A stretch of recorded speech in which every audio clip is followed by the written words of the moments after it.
This is the story of three humble dwarves, Yori Rockbreak, Astrid Ironhammer, and Cynthia Tontogor, and their pet bear, Ninja. As they have been cast out into the world to search for a new fate for all of dwarven kind. How will they go? Let's find out together. Thanks for being here and thanks for watching.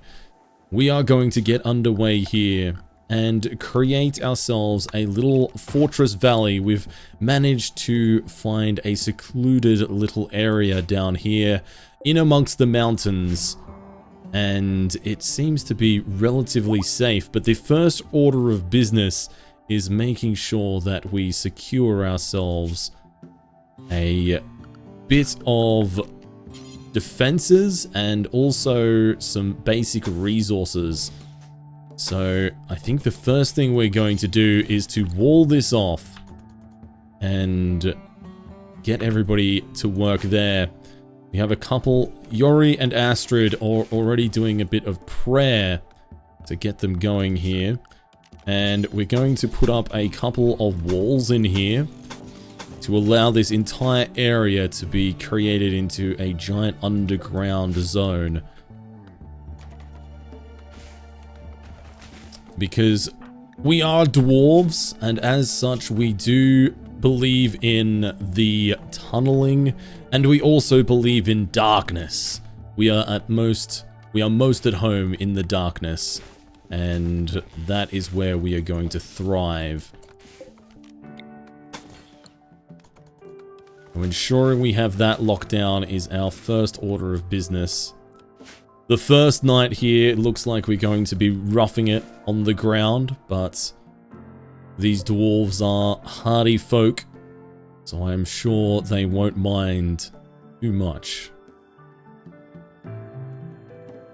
Now, looking around on this area that we have, there is a few areas of insects, a few insect nests that have cropped up around the place that may need to be dealt with at a future time. And already one of the pet livestocks, our ibex, Meadow, has been attacked and is about to be killed by a demigryph, one of the many very dangerous creatures here in the Rimhammer. And I didn't actually realize that it was a bonded creature to Yori Rockbreak. He's not going to be too thrilled about that, unfortunately.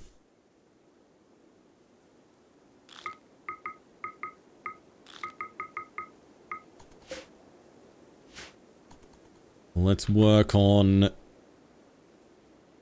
getting our basic security and everything set up, and then we can begin our first task, which will be to mine in to the mountain and begin to set up our new dwarven hold for this playthrough. We've managed to build up a couple of supports there. Let us now see if we can erect a ceiling over the top of all of this. Hopefully we should be able to, with a little bit of luck. But for those of you who are watching this video for the very first time, who may not be familiar with me, hello there. I am Bloody Drongo. I am a content creator from Australia, and I play a lot of Rimworld, although not a huge amount on YouTube recently, mainly on Twitch. But I want to get into doing more Rimworld content on YouTube. So if you want to see more of this, make sure to let me know down in the comment section below.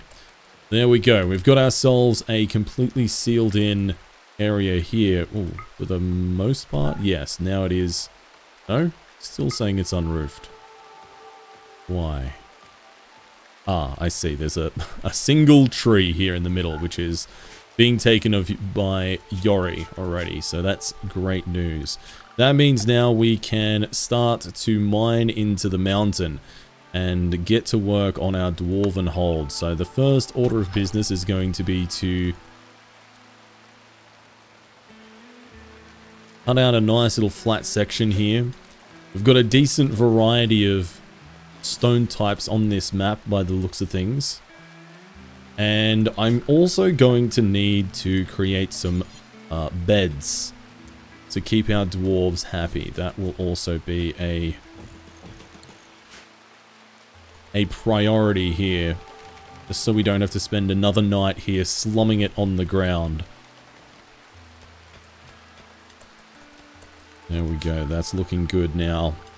Lovely. Let's go ahead and create some dark torches, just so we're not in complete darkness.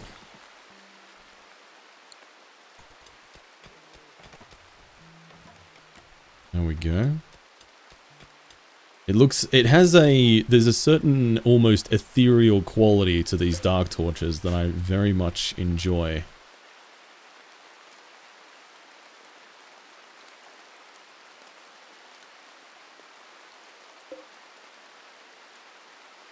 Oh, and there is a cheetah demigryph sleeping out the front of our base here. Now, if it isn't already immediately obvious, we are playing with a mod selection or mod pack selection that is built and themed around the what? Oh my goodness. We have a bunch of bugs that have immediately beset us and are eating our food, our precious supplies, our first fight. We need to stop this immediately. Cynthia, I'm going to get you to attack one of these mega scarabs straight off the bat. And Astrid, you're going to get in here as well immediately. Come on, let's get in here. Although Cynthia managed to get hit by all of the enemies on that tile simultaneously. That is impressive.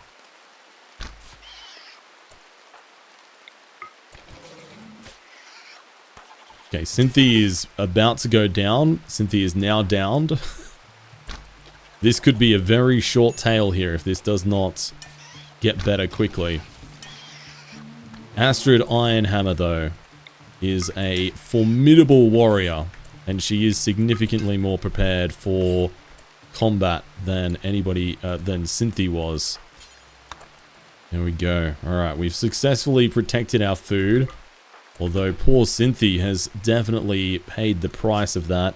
Luckily, Astrid, as well as being a strong frontline fighter, is also a proficient medic as well. And looks like another demigryph is going after our remaining ibex. Hopefully that one's not bonded either. Does not look like it. Okay, thank goodness for that. I don't think I would be particularly happy if we lost another bonded animal pet this early in the playthrough. But you can see back here we have exposed actually a large section of caves. There's some sulfur, some coal as well. We've also got a hive that will produce some insect jelly, which could be pretty tasty.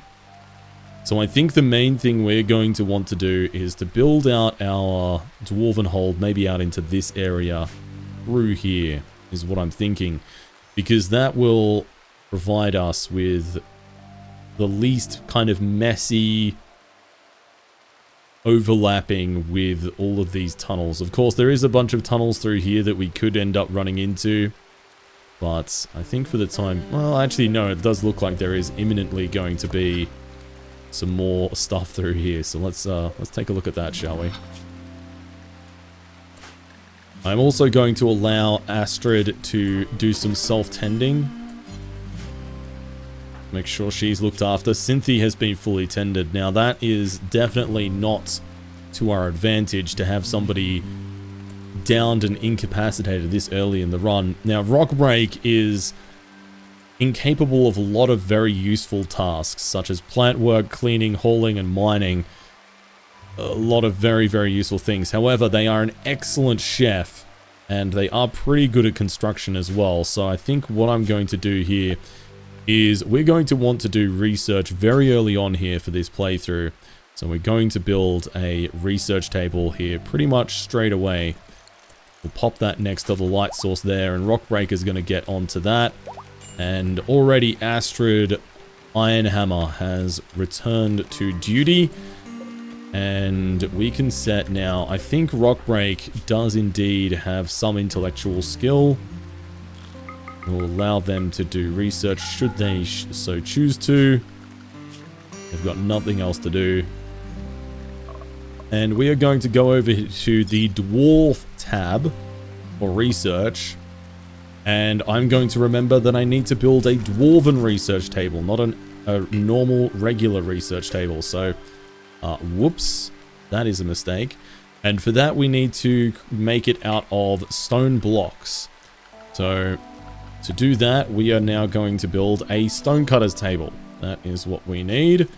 We'll pop that bad boy there, and Rockbreak should immediately get to work building that for us.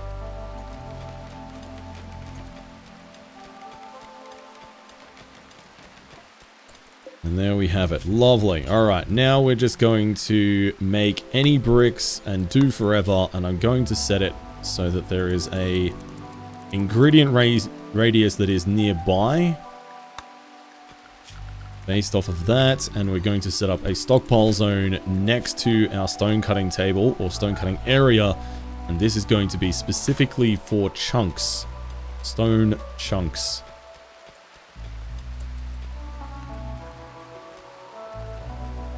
Now, does Rockbreak...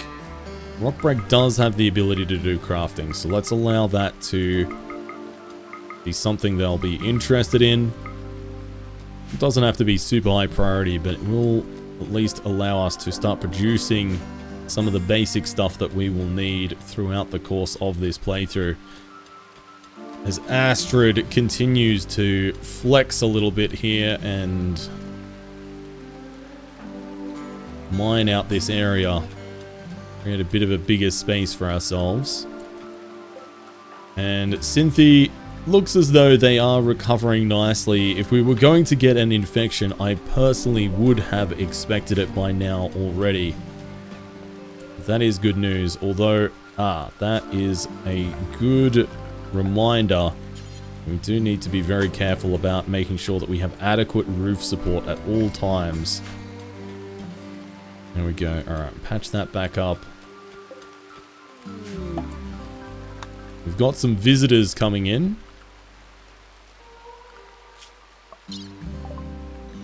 A group from the Empire of Man are coming in. So we've got Navarro the Hunter and Glasses the Nurse. Okay, alright, interesting. So as I was mentioning before, we got ambushed by those insects jump scaring us out of the cave system. We are playing a mod pack here that is themed around the Warhammer Fantasy universe. Prior to Age of Sigmar, as I understand it from a lore perspective. And if you are interested in checking out the mods that we are using for this playthrough, you can find a mod list in the description of this video down below. And if you do want to come and watch me play Rimworld live, you can also find a link to my Twitch channel in the description as well. And looks as though we're off to a decent start here. I can still see that there's another little cave section back here. Wow, a lot of little hidden areas and stuff that make this a little bit nerve-wracking to deal with. I'm going to make sure we erect some roofs over all of this. Looks like for the most part, everything else should be fine. Just to stop this, anything within our storage area from deteriorating for the time being. And why is Rockbreak not... Oh, not making stone bricks, that's why. I meant to do forever, not do until you have 20 bricks. That is less useful. Doing until we have 20 bricks is just not a particularly efficient and useful task. So let's go ahead now and start to mine out a bit of a tunnel in through here, and let's just kind of see what we can find back here. Actually, no. You know what? I'm going to cancel that. Scratch that. let's go in through here instead and see how this looks. Yeah, something like that.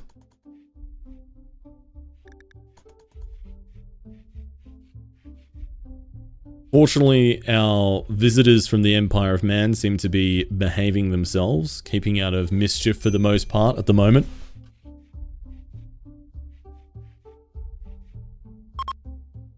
And Cynthia as well is nearly halfway back to full health, which is certainly better than where we were. But certainly not exactly ideal. And we can see here that Rockbreak is definitely churning through all of those rock chunks, which is great news. And in fact, actually, for the moment, what I'm going to do is I'm going to turn this ingredients radius off, or actually set it to unlimited, rather. Because there's going to be a lot of rock chunks that'll be coming out through these tunnels. Also got some insect jelly that has come out of this hive here, so there we go. Rockbreak is already indulging on that a little bit. We also need to sort ourselves a little bit of recreations. Now, dwarves are famed for their love of the game of horseshoes,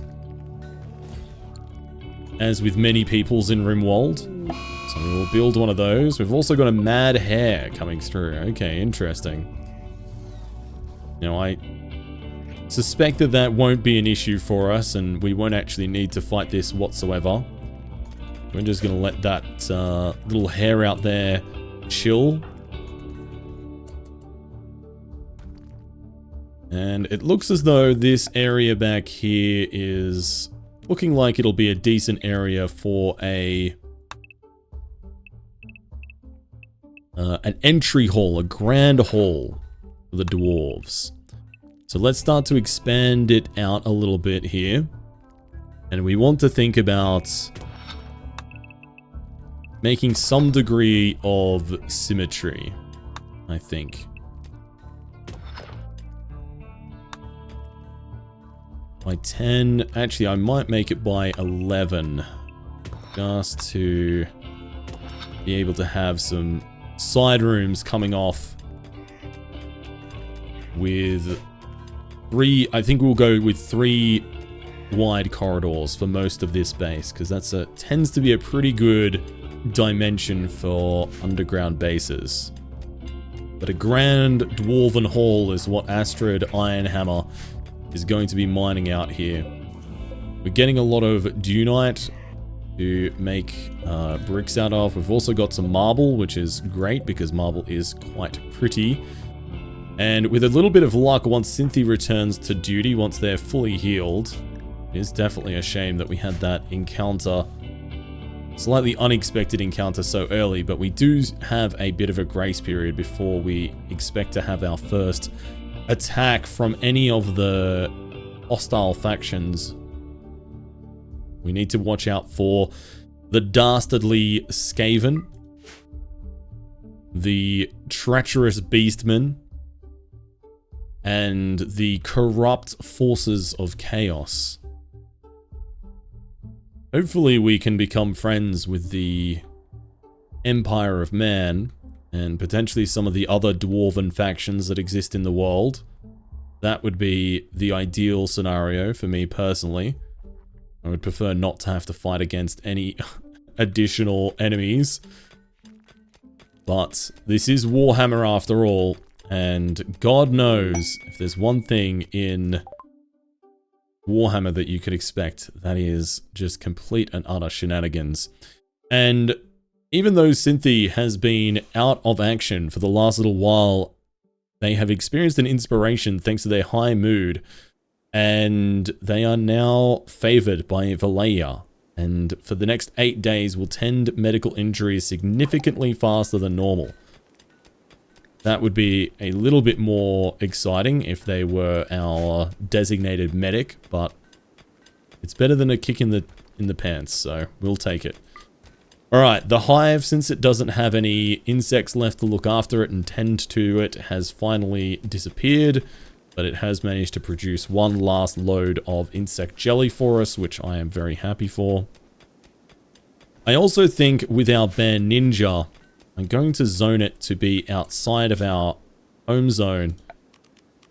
Just so it can do some natural hunting. I suspect that demigryphs probably won't hunt bears. I could be wrong though. I could be very wrong.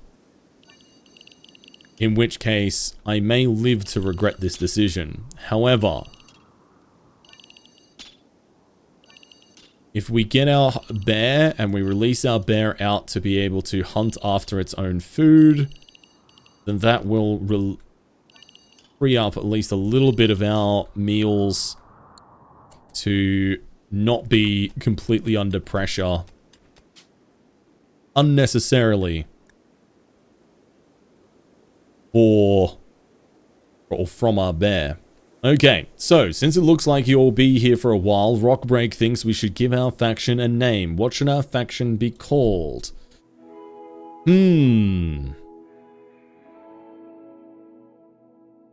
What should our faction be called?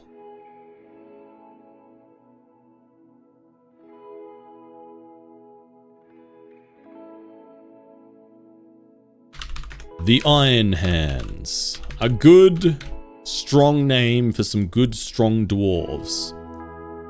And our settlement... Kazakh... Drongor.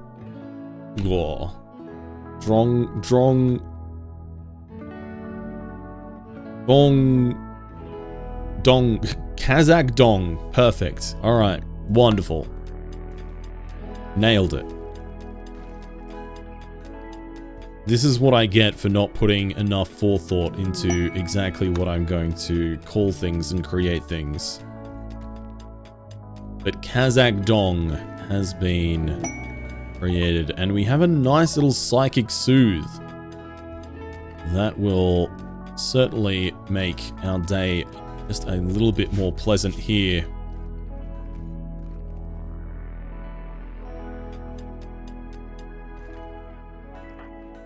And surely Cynthia will be returning to work very, very soon.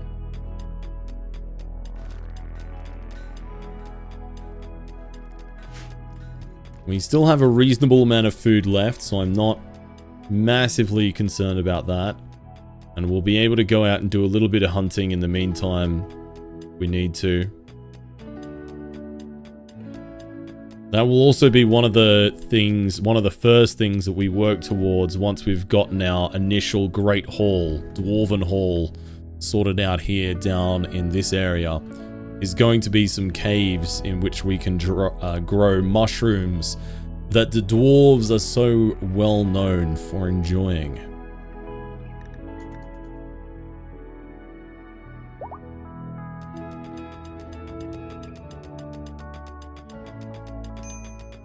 And there we go. Cynthia has actually returned to work. That's wonderful news. Let's get you to equip your Dwarven Pickaxe. It does actually give you a plus 10% to mining speed, and perhaps in hindsight I should have been equipping that to Astrid while Cynthia was out of action, but both of them seem to be fairly adept at mining. And we should, now that we've got two people on the job, be able to make pretty quick work. And it looks like Rockbreak is churning out those precious bricks at a rate of knots. Is great to see. And in fact, actually, since it is dark in here, I probably could go ahead and plant a whole bunch of mushrooms in here, couldn't I? Let's go ahead and... Oh. Nutrifungus, right? Nutrifungus. Oh, okay, but it can't be exposed to light. Okay, let's... I thought maybe we could get away with exposing it to dark light, but apparently not, so... Let's deconstruct these two torches here. And there we go. Now we should be able to plant Nutrifungus in here. There we go. Lovely.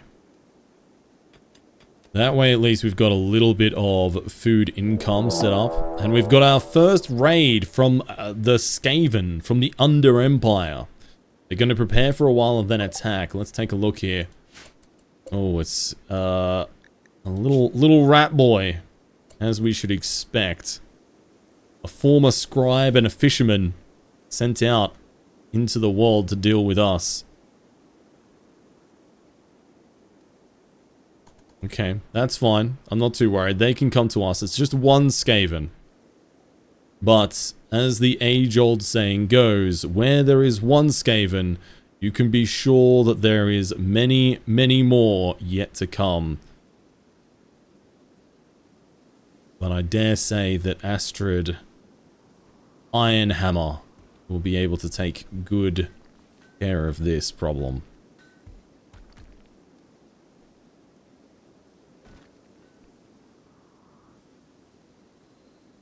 Gonna have a quick nap before the fight, and here we go.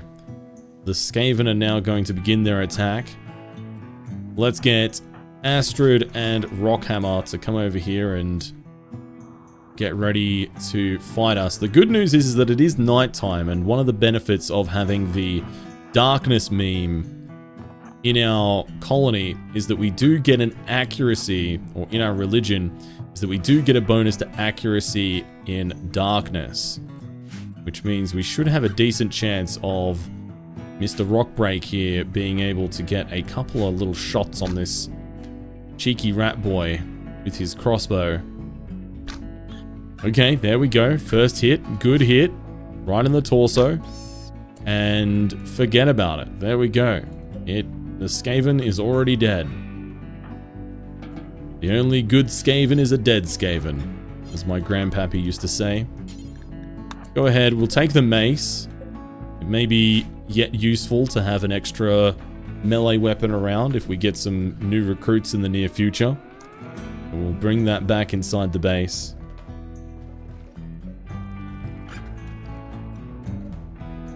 And sleep soundly, safe in the knowledge that we have managed to fend off successfully the first attack.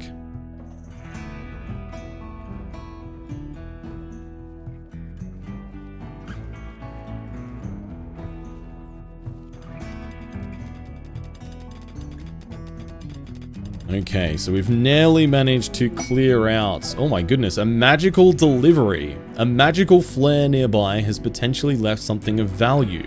Perhaps a wizard has misjudged the location to send them to, or perhaps someone is trying to help you out. A magical flare has sent us 150 hair meat.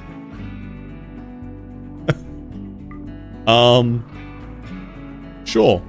I guess we'll go and pick that up. There's probably no harm in that, I suppose. We can go and grab it. No big deal. And we'll be able to cook that up.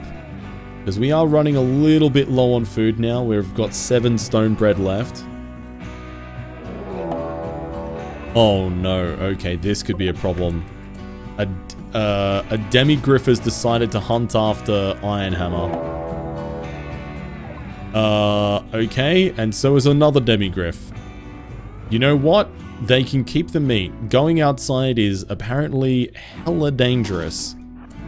Let's get the other dwarves drafted. These guys are pretty quick. And we may need some help. This could be big trouble.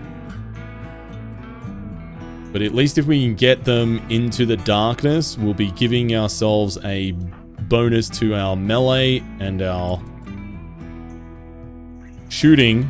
Will give us a bit of a chance. Oh my god, this is going to be close. I don't think we're going to successfully escape, but let's get inside.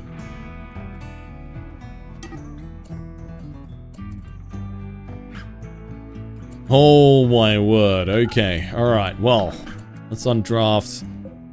Reminded herself, do not go outside. But that does maybe bode well for if a large group of raiders comes, there is potentially the chance that, oh good, they Went and murdered a hare instead. Kind of scary. I don't know exactly, comparatively speaking to how, to my basic dwarves, how strong they are. But I'm guessing it's reasonably so. Well, with that in mind, let's go ahead and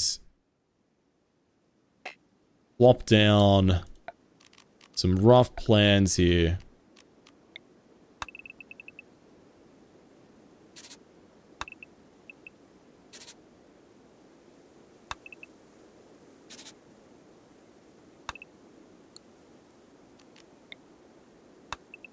Something like this.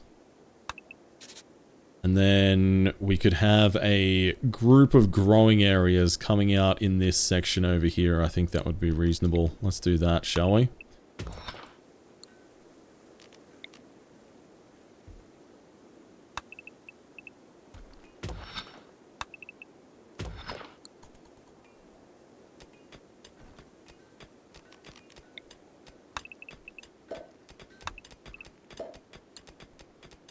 And then we'll have to worry about food storage and kitchen. Eventually we'll need to worry about bedrooms. And we've managed to find some more coal over here. Interesting. So I'm assuming coal, yes, here we go, can be used as fuel for forges, stoves, torches, and campfires. So that's good news, because if we're not going to be emerging out from underground particularly often, we may need to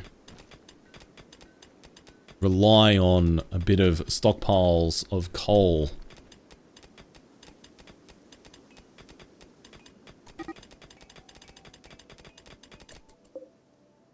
Okay, our last gazelle, or ibex rather, is starting to wander away, which I'm not really too fussed about. Having, at this early stage, worrying about ranching as a underground faction is honestly probably not worth it.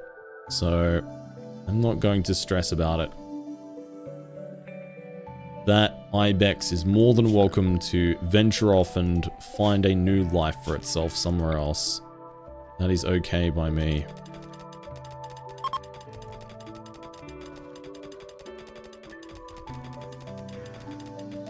Okay, there we go. Alright, we've got our first little tunnel here that kind of splits off of the main entrance hall.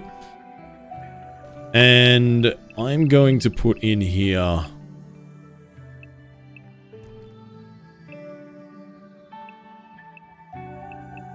a grow room. We should be able to get away with 11.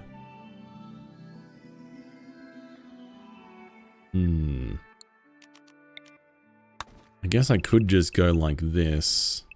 11 wide. Ideally, I'd like to keep everything under thick roof. If we can.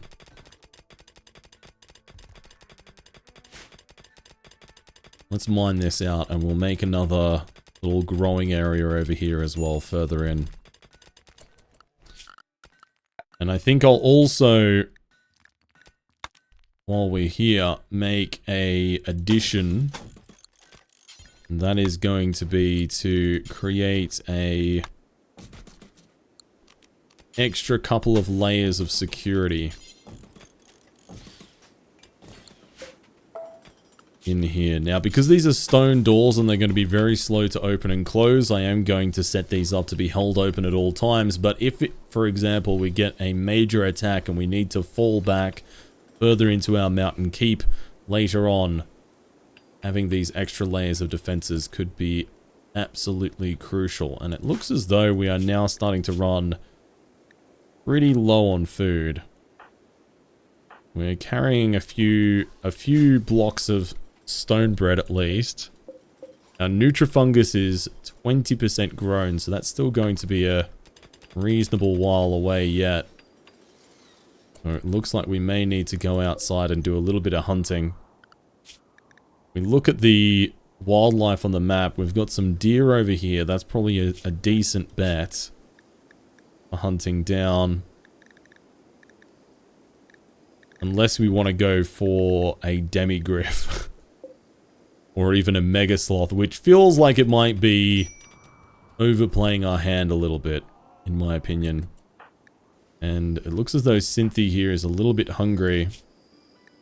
I'm going to get you to pick up one of the stone bread. There we go. Cynthia can have that. And then Iron Hammer can have... Oh, did you pick up both of them? You jerk. I told you to pick up one. I think Cynthia picked up one and ate the other one. Okay, but we'll do some hunting tomorrow. That will be tomorrow's priority. Now, to manage the hunting, we are going to need to build a butcher's table. And we're also going to need to build a fueled stove as well. We'll pop that over here too. And we're also going to need to clean up this place a little bit. Just so we hopefully don't give ourselves food poisoning. Would be extremely unfortunate if it were to happen.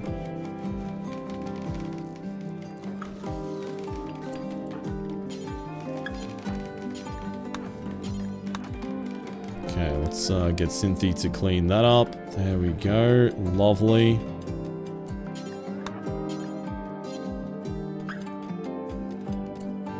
Okay, let's hold this open, hold this open. There we are. Very good, very good. Now, rock break. Oh! Oh my goodness, two of the demigriffs killed each other.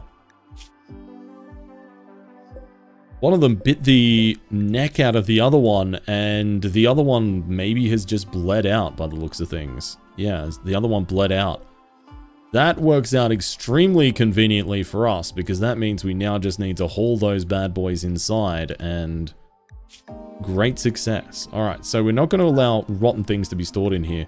I do want animal corpses to be fresh ones to be stored in here. So let's go ahead, open this bad boy up, and rock break. Oh, you'll never do hauling, you cheeky bugger. Alright. Iron Hammer and Cynthia. Let's get you to both haul these inside. Do a little hauling trip together. And we should be off to the races with those and get some meals on. So butcher creature, do forever. And over here, let's do cook simple meals times 4. Do until we have 10 is probably a decent amount. We don't need to go too overboard. And so we got some animal fat, we got some demigriff feathers, and a demigriff claw. Which is a... looks like a trophy? Some kind of trophy? Okay, alright. Very fancy. Oh, it looks like... okay, it looks like we can eat the demigriff feathers in meals. Demigriff feather, demigriff claw, and demigriff meat. Just like Grandpappy used to make. Yum-o, chat. Yum-o.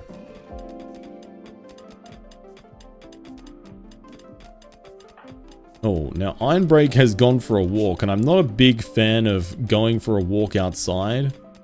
Mainly because that's where the predators are, but also because the blinding light, that's the other downside of having the darkness meme in our ideology, is that our colonists absolutely abhor blinding light. Is not exactly ideal.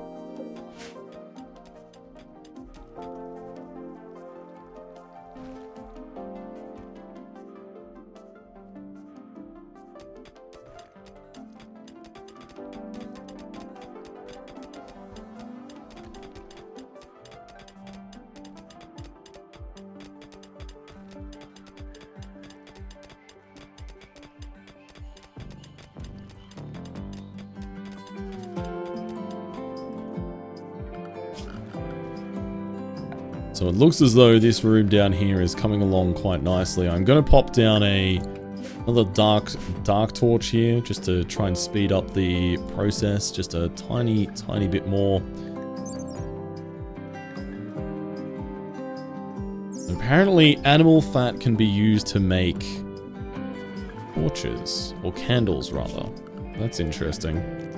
Now that we've got stone blocks, and we have plenty of them, we can make ourselves a dwarven research table. In fact, we can actually make a couple of them, which could be a decent idea.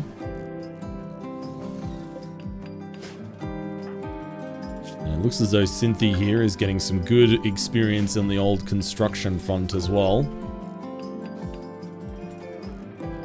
And at least for the time being, our food situation is looking overall fairly good, I have to say. And I realize now, in hindsight, that I zoned my bear, but I didn't actually set them to that zone, which was a mistake. That might explain why our food disappeared a little bit quicker than I was actually expecting, but now they are zoned outside correctly, and will do their own hunting.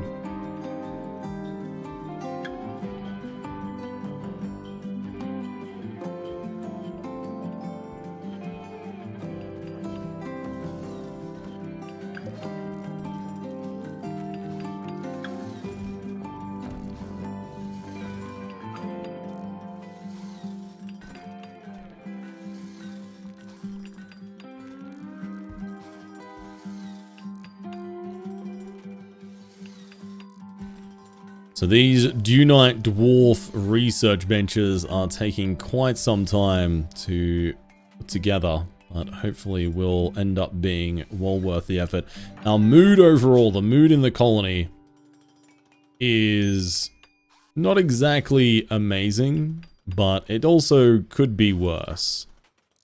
The hideous environment in here, apparently. If we check out the factors here. A lot of negative beauty, a lot of dirt. Yeah, it's not great. Not great at all.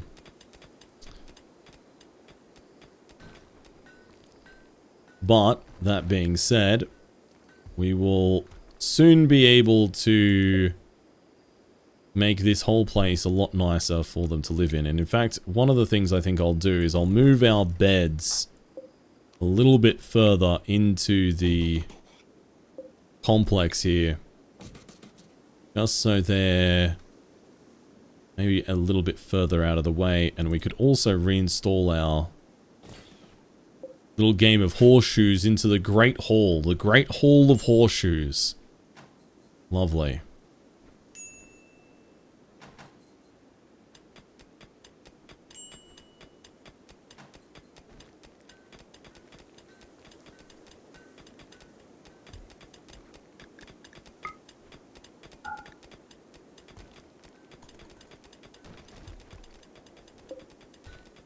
So our Nutrifungus is nearing towards 50% grown. Our food, though, is starting to spoil, unfortunately. We do have some animal fat that will last a little bit longer, and we will be able to make some food out of that. But hunting is going to soon be on the horizon again. Luckily, the demigryphs have started to move away a little bit. Oh, and there's a bunch of stone bread over here as well. Extra stone bread.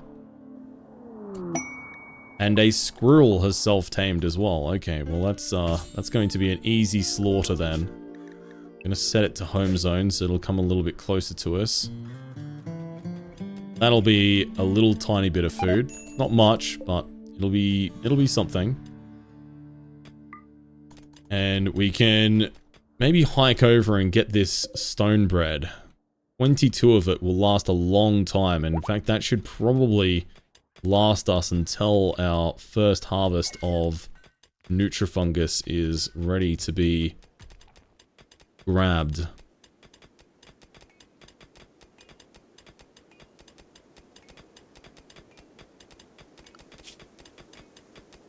Let's set Astrid Ironhammer to higher priority hauling, so that she will potentially go out there and grab those bits of stone bread for us.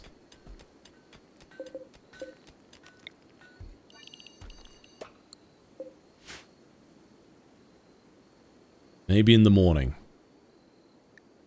We also need to fill one of our religious roles. So we also need to build a room. Maybe this will be what this room over on this side is our religious center, our temple. Worship the ancestors of the Dawi.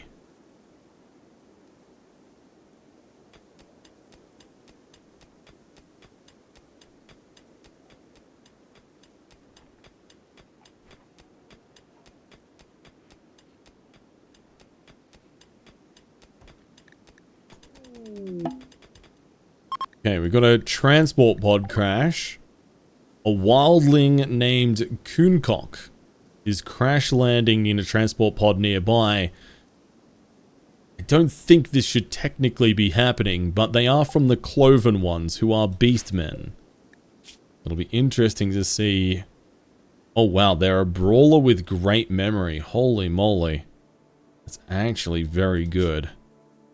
They will be dead in 6 hours though, which is not exactly ideal, but brawler with great memory.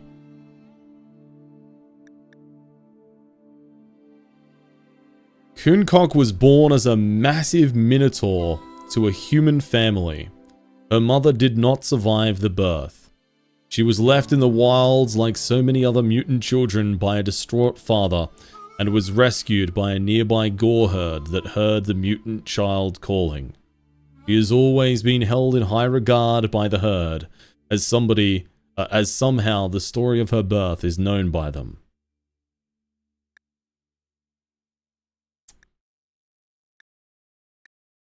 She was born as a massive minotaur. That is a hell of a disguise, I have to say.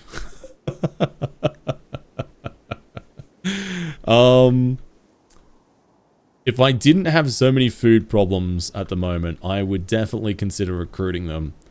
I think I'm going to have a heavy preference towards trying to recruit other dwarves. And actually, speaking of other dwarves, we have Effiig the Thunderer and Vaston the Collector from Karak's Dawi. And oh my lord, psychopath, great memory, fast learner. Efged Battlebeard is an absolute Chad. What a guy. Steadfast, masochist, and tough. Oh my goodness. These traits are absolutely uncannily good. Like, ridiculously so, I have to say. And it looks like we've managed to get all of that stone bread inside, which is wonderful news. And we've very nearly finished mining out our first little area. A Jabberslith has wandered in. A large Jabberslith has wandered in. Aggressive by nature, these rare creatures are extremely dangerous when confronted. Some traders are willing to pay a lot of money for their precious leather and magical tongue. Oh my. The Jabberslith will lurk around looking for somebody to eat, but it will leave the area in a few days if it doesn't encounter anyone. So lucky. Oh my god, it's huge. I was like, how bad could it be? Well, the Demigriff that was hunting us earlier is kind of pales in comparison. That is kind of terrifying. A true and a huge and hideous true monster of chaos. Its corruption is undescribable. It's also tameable. So we could have a pet one. We need 10 handling skill apparently if we're going to tame a Jabberslith. But you know what? I think I will leave the magical tongued beast alone and try and hide from it, because I don't really fancy going toe-to-toe with something quite that huge at this early stage in the playthrough. That could be a big problem. I'm not interested in a quest at this point. Let's go ahead now and build in some fungal gravel. There we go. Pop in some fungal gravel there.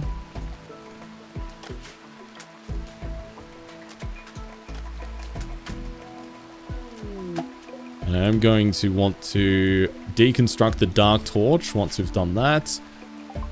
And a crafter named Cutrock has arrived and wants to join the colony. She's willing to contribute but will not leave voluntarily, claiming to have no one else to go. Or nowhere else to go. You can choose to turn her down and send her away. However, your colonists would be disturbed about sending away someone in need. Cutrock has a relationship with a colonist. She is Ironhand's sister. Astrid Ironhand's sister. Cutrock, the crafter. I love it. Okay, let's check them out. Cutrock. They are very neurotic and they are a careful shooter. Very good, very good. We are going to need to change their religion. But...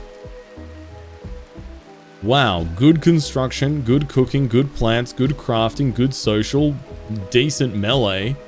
Not terrible shooting, especially combined with careful shooter. This is a very, very versatile individual.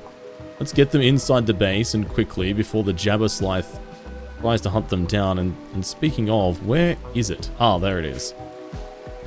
Okay. Hopefully we can avoid being seen by it as we slip inside our mountain hold. Come on, Cutrock, get inside. Alright, I think we have managed to remain undetected by the Jabberslythe. And we are in, which means we do need another new bed. And that's actually another thing that I do need to consider, is the fact that we need somewhere to be able to keep prisoners, to potentially be able to recruit them in the future, which could be very important. Ironically, Cutrock does not do mining. Perhaps somewhat a little bit ironic there.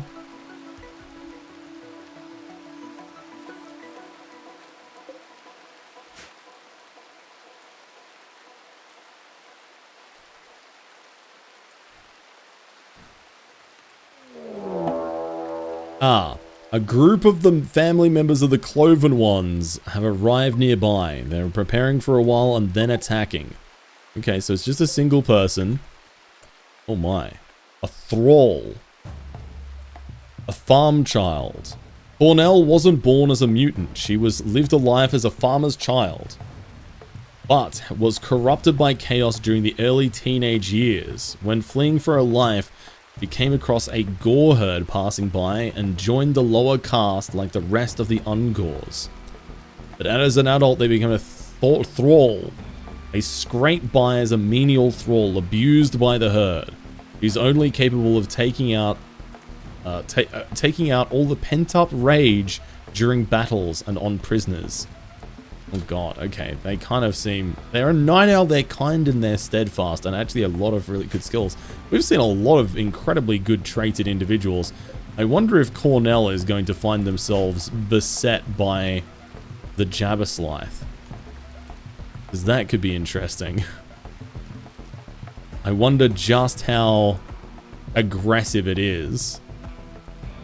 Or maybe because both the Ungors and the Jabberslythe are creatures of chaos, maybe they won't be aggressive to one another. That would certainly be an interesting turn up for the books. Oh, Cornell has instead decided to go and attack some insects. That is perhaps a bit of a mistake. They've taken their bow into the caves and have decided to punch some insects. And they are losing very badly. I think they'll be lucky to even kill a single bug here. In fact, they have become so injured that they've now lost the ability to hold their bow anymore. That's so sad. Oh, the tragic tale of Ungor. Abused by the herd, and out of desperation has tried to attack us, only to be thwarted by a few solitary insects. That is a tragic tale indeed. But I think that is all that we have time for in this episode of Rimhammer. If you did enjoy this, please let me know in the description down below, and maybe give this video a cheeky like. For those of you who are part of my existing community, thank you for watching. I hope this helps to make up for the fact that I was not able to stream today. I'm away at PAX Australia at the moment, so would normally be streaming, but not tonight. So I hope you enjoyed this nonetheless. And I feel like if people enjoy this and it's well received, I will continue on this little playthrough into the future. Thank you for watching. I've been Bloody Drongo, and I'll catch you in the next one. Cheers.